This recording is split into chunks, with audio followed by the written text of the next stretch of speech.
الحمد لله الذي هدانا لهذا وما كنا لنهتدي لولا أن هدانا الله والصلاة والسلام على أشرف الأنبياء والمرسلين نبينا وحبيبنا وإمامنا وقدوتنا محمد صلوات الله عليه وسلامه وعلى آله وصحبه وسلم تسليما كثيرا أما بعد فأعوذ بالله من الشيطان الرجيم تتجافى جنوبهم عن المضاجع يدعون ربهم خوفا وطمعا ومما رزقناهم ينفقون فلا تعلم نفس ما أخفي لهم من قرة أعين جزاء بما كانوا يعملون.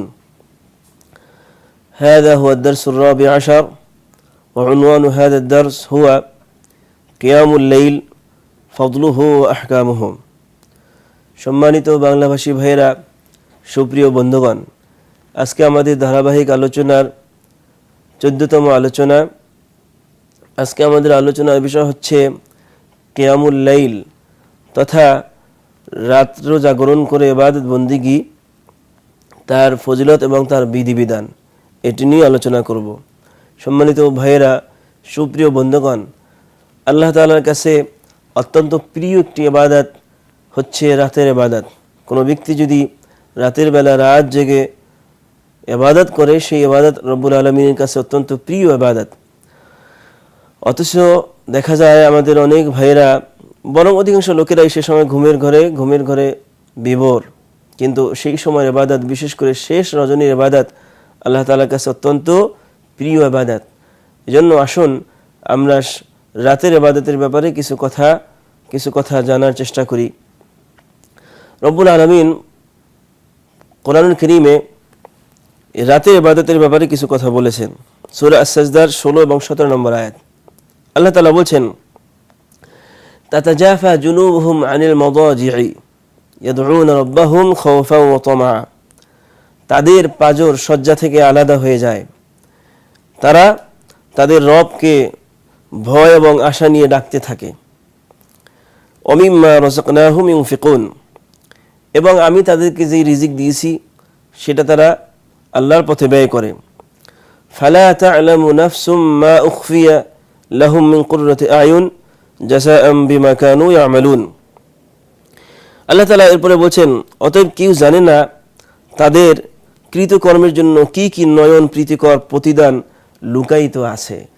অর্থাৎ এই রাতের বেলা রাত জেগে যারা ঘুমের আনন্দ বা শান্তি বা প্রশান্তি ত্যাগ করে বিছানা থেকে আলাদা হয়ে যায় রব্বুল আলামিনের সন্তুষ্টি অর্জনের লক্ষ্যে, আল্লাহ তাআলাকে খুশি করার জন্য, এই বিষয়টি আল্লাহ তাআলার কাছে কত বেশি প্রিয় এবং এর সওয়াব কত বেশি, সেটাই রব্বুল আলামিন এই আয়াতের ভিতরে উল্লেখ করছেন যে কোনো ব্যক্তি জানে না যে তার জন্য কত নয়নাভিরাম পুরস্কার আল্লাহ তাআলা লুকায়িত করে রেখেছেন। সম্মানিত ভাইয়েরা, সুপ্রিয় বন্ধুগণ, এই রাতের নামাজের একটি অন্যতম বৈশিষ্ট্য হচ্ছে আল্লাহ তাআলা, সহিহ হাদিসে আসছে, রব্বুল আলামিন প্রতি রাতের শেষ অংশে পৃথিবীর নিকটবর্তী আসমানে চলে আসে এবং বান্দাদেরকে ডাকতে থাকে, বলতে থাকে, কে আসো আমাকে বলো, অসুস্থ কে আসো আমাকে বলো, আমি সুস্থ করে দেব। কে আসো বিপদগ্রস্ত আমাকে বলো, আমি বিপদ থেকে উদ্ধার করব।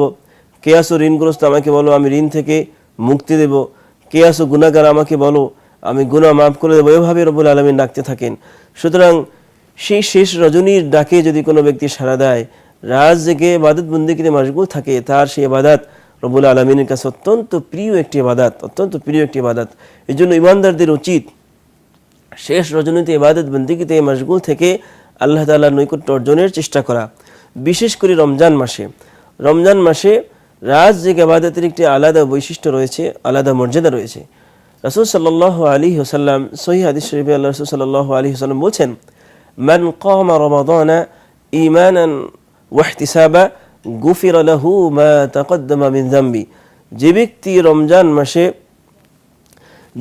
রমজান মাসে রাত জেগে ইবাদত করলো, গুফিরা লাহু মা তাকদ্দামা মিন যামবি, তার পিছনের সমস্ত অপরাধগুলো ক্ষমা করে দেওয়া হয়।